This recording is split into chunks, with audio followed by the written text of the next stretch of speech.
Good morning, class. Today I am going to discuss about a new topic, force and laws of motion. First of all, we must understand the meaning of these words. What is force? What is motion? And what are the laws given by the Newton? So class, whenever we apply force on any body, anything, only then it will move. Otherwise, it will not move. And whenever something is in motion, if you applied force, it will definitely stop. So what causes motion? The main question is this. Simple. The सीधा सा answer है question का, force. Whenever force is applied, then a body is in rest, comes in motion. And when a body is in rest, when you applied force, it comes in motion. And when a body is in motion, and if you applied force on that body, then it will stop. So force is responsible for the motion of a body, or whatever the change you want to like to bring in your body, whether it is in motion, whether it is in rest, it is possible only with the help of force. It is very much clear if you observe these two pictures. This is a bicycle which is still at rest, and when you applied force on the pedal, it starts moving. In the same manner, this football is in rest, and when the player applied force on this football, the football comes in motion. So this is about the action of the force. Now, when you applied brakes, then body stops, and when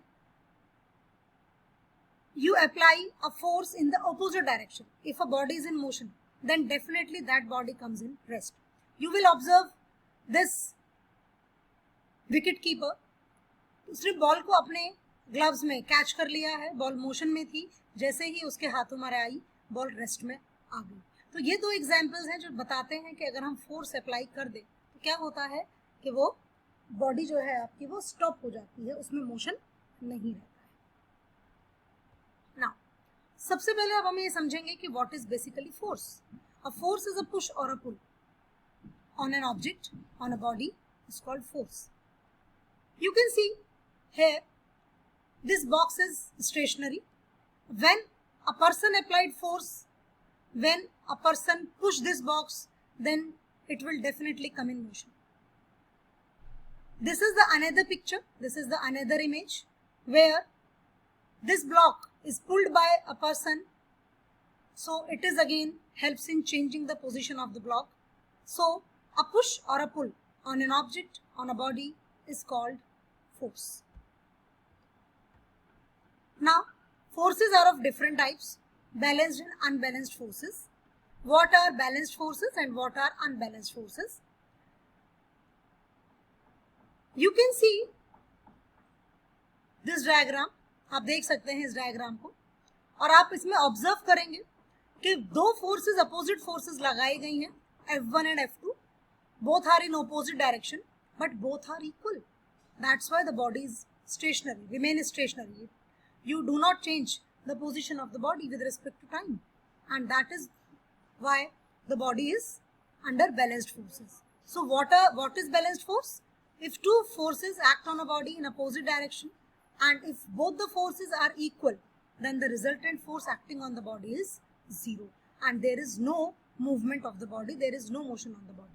ये मैंने simple सा diagram draw करके आपको समझाया है, लेकिन अगर हम दो से ज्यादा फोर्सेस भी बॉडी पर लगा दें और सारे की सारी फोर्सेस का नेट रिजल्ट जीरो निकल कर आए, तो उन फोर्सेस को हम क्या कहते हैं? बैलेंस्ड फोर्सेस कहते हैं. This is about the balanced forces. Now what are unbalanced forces? If two forces act on a body in opposite direction and if one force is greater than the other, it is not a question कि आपकी एक ही force greater than. सो बेटा, it's not a question कि आप सिर्फ दो ही forces लगाएंगे. अगर आपने कुछ ऐसी फोर्सेस लगाई हैं जिनका मैग्नीट्यूड अलग अलग है, तो भी बॉडी जो है वो मोशन में आ जाएगी, और उस केस में भी फोर्सेस जो है अनबैलेंस्ड रहेंगी. बहुत बार आप लोग क्या करते हैं, क्लास में आपका कोई दोस्त होता है, उसको एक बच्चा एक तरफ से खींच रहा होता है, बाकी दो बच्चे दूसरी तरफ से खींच रहे होते हैं, तो वो जिधर ज्यादा फोर्स लगेगी बच्चा उधर की तरफ मूव कर जाता है, झुक जाता है. तो that is an very good example of unbalanced forces. इसके अलावा और भी बहुत सारे एग्जाम्पल हैं अनबैलेंस्ड फोर्सेस के, जो हम देख सकते हैं जब आप सब्जी लेते हैं, मम्मा सब्जी लेती हैं, तो जो आपका ग्रोसरी वाला है, जो आपका फ्रूट सेलर है, जो भी है, वो तराजू में जब आपका सामान तोलेगा तो जितना वेट उसने रखा है, जब वो उतना सामान दूसरे वाले पैन में रख देगा तो वो बिल्कुल बैलेंस कर जाता है, उसका जो बैलेंस होता है। तो that is again an example of balanced. और जब तक अनबैलेंस्ड रहेगा वो, जब तक एक तरफ झुका रहेगा, जब तक कि उसमें दोनों पैन्स में बराबर सामान नहीं रखा। ना what is inertia? A property of matter which resists change. What does it mean? It means that if a body is in motion, it remains in motion. If a body is in rest, it remains in rest until or unless an external force is not applied on the body.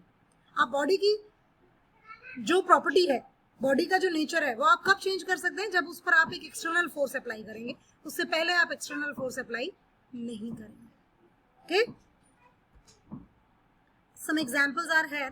अब देखिए यहाँ पर कितना अच्छा example है कि हमने glass लिया, हमने कार्डबोर्ड लिया और उस पर एक कॉइन रख लिया। जब हमने कार्डबोर्ड पर फोर्स लगाई तो कॉइन ग्लास में गिरा, कॉइन कार्डबोर्ड के साथ नहीं जाता। व्हाई? बिकॉज हमने जो फोर्स है, हमने जो मोशन में हम लाए हैं, वो कार्डबोर्ड को लाए हैं, कॉइन को नहीं लाए हैं। तो कॉइन जो है वो रेजिस्ट करेगा change, and it was in rest, it wants to remain in rest. That's the point. Okay, Newton's laws of motion. अब हम 3 लॉज न्यूटन के पढ़ेंगे one by one. First law, every body continues in its state of rest और of uniform motion along a straight line unless compelled by an external unbalanced force. ये मैं आपको पहले भी बता चुकी हूँ कि अगर बॉडी पर कोई एक्सटर्नल फोर्स नहीं लगेगी तो आप उसको नहीं चेंज कर सकते। क्या चेंज नहीं कर सकते आप उसको? आप उसकी रेस्ट की पोजीशन जो है वो रेस्ट में ही रहेगी और जो मोशन है मोशन ही रहेगा। आप उनको चेंज नहीं कर सकते, मतलब मोशन को रेस्ट में, रेस्ट को मोशन में नहीं ला सकते। Force, it is defined as an external agent which changes or tend to change the state of inertia, or you can say the push or pull of an object is also known as force. For examples, push, pull, kick, catch and lift. Momentum, it is the product of mass and velocity. Momentum एक vector quantity है, मास vector quantity नहीं है, velocity एक vector quantity होती है और momentum भी एक वेक्टर क्वांटिटी होता है। It is also a vector quantity. You can see it is represented by symbol P, m into v. The units of momentum is kilogram meter per second. आप देख सकते हैं यहाँ पर 2 मैंने एग्जाम्पल्स लिए हैं। दोनों एग्जाम्पल्स में आप बहुत अच्छे से कंपेयर कर सकते हैं। यहाँ पर क्रिकेट बॉल और टेनिस बॉल ली है, लेकिन उनकी स्पीड सेम ली है। तो जो ज्यादा भारी होगा उसका मोमेंटम ज्यादा होगा। ऑब्वियस सी बात है, क्रिकेट बॉल बड़ी होती है, टेनिस बॉल छोटी होती है। ऐसे ही यहाँ एग्जाम्पल लिया है उल्टा, यहाँ पे क्रिकेट बॉल ले ली है, सेम बॉल्स, तो दोनों का मास बराबर होगा, लेकिन वो डिफरेंट वेलोसिटी से मूव कर रही हैं। तो इस केस में जिस बॉडी की वेलोसिटी जितनी ज्यादा होगी उसका मोमेंटम उतना ज्यादा। Now this is the second law of motion. First of all we must understand the statement. The rate of change of momentum of a body is directly proportional to the applied force and takes place in the direction in which the force acts. Okay? So, this is the second law of motion. Now, हमने अब क्या किया है, इसके लिए derivation derive किया कि हमने कहा फोर्स जो अप्लाइड है वो डायरेक्टली प्रोपोर्शनल है चेंज इन मोमेंटम। हमने वही रखा, change in momentum initial velocity final velocity के रिस्पेक्ट में रखा, M common. And this is the relationship v minus u upon t is equals to a from first equation of motion. तो f is equals to km। बेटा जब भी हम proportionality के sign को रिमूव करके is equals to का sign लेकर आते हैं तो हम कोई ना कोई कांस्टेंट लेकर आते हैं, दैट इज कांस्टेंट। इसकी वैल्यू यहाँ पर 1 है, तो फॉर्मूला आपका हो गया f is equals to ma, and this is the statement, or you can say this is the result of the second law of motion. Thank you for today and have a good day.